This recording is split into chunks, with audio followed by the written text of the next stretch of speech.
একদিকে যেমন ডেঙ্গু প্রতিরোধের লাগাতার প্রয়াস চালিয়ে যাচ্ছে মালদা জেলা স্বাস্থ্য দপ্তর এবং ইংরেজবাজার পৌরসভা, সেই সময় শহর জুড়ে কিছু পৌর নাগরিকদের অসচেতনতার ছবিও ধরা পড়ছে।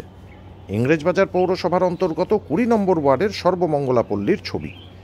স্টেশন রোড লাগোয়া ব্যক্তিগত মালিকানাধীন জায়গা, চারিপাশ ঘেরা থাকলেও খোলা রয়েছে একটি অংশ, আর সেই জায়গা জুড়ে তৈরি হয়েছে নোংরা আবর্জনার স্তূপ। বৃষ্টি হলেই জমে থাকছে জল, আর সেখান থেকেই বাড়তে পারে ডেঙ্গুবাহিত মশা।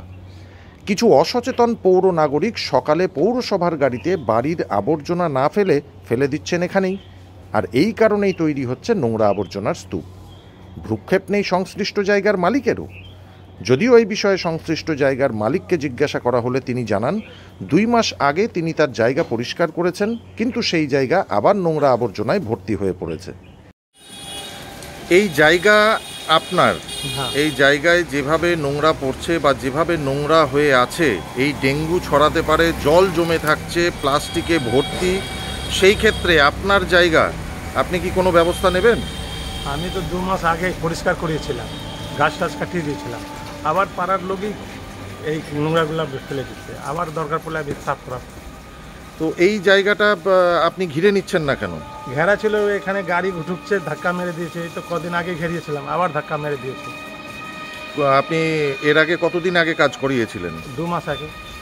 আবার এই জায়গা কি পরিষ্কার করবেন? হ্যাঁ, আবার করে দেবো। কি নাম আপনার?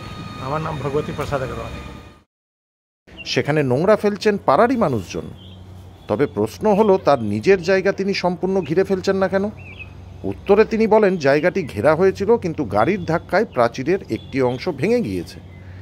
আবার সেই জায়গাটি পরিষ্কার করা হবে বলেই জানিয়েছেন তিনি।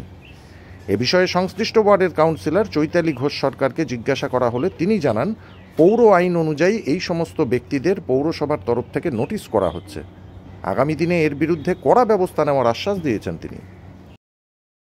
ক্ষেত্রে কাউন্সিলর হিসাবে আপনারা কোনো ব্যবস্থা নেবেন?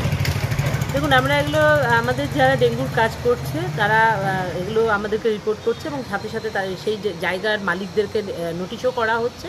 বেশ কিছু মানুষ রয়েছে যারা বারবার নোটিশ করা সত্ত্বেও কোনো রকম অ্যাকশন তাদের নিচ্ছে না, কিন্তু আমরাও অনেকটা পৌরসভার পক্ষ থেকেও পরিষ্কার করছি, এবং পরবর্তীতে আমরা ঠিক করেছি যে এই মানুষগুলোকে আমরা ফাইন করব, এবং বড় রকমের যখন ফাইন হবে তাহলে সচেতন হয়ে তখন তাদের জায়গার প্রতি ব্যবস্থা নেবে। নইলে বেশ কিছু মানুষ রয়েছে একটু বলা যেতে পারে সচেতন নয়, তারা এইভাবে জায়গা কিনে ফেলে রেখে দিচ্ছে, এবং তার ফলে এই জল জমা বা নোংরা জমা এই জিনিসগুলো হচ্ছে, আমরা সেটা দেখতে পাচ্ছি এবং ব্যবস্থা নিচ্ছি তার জন্য।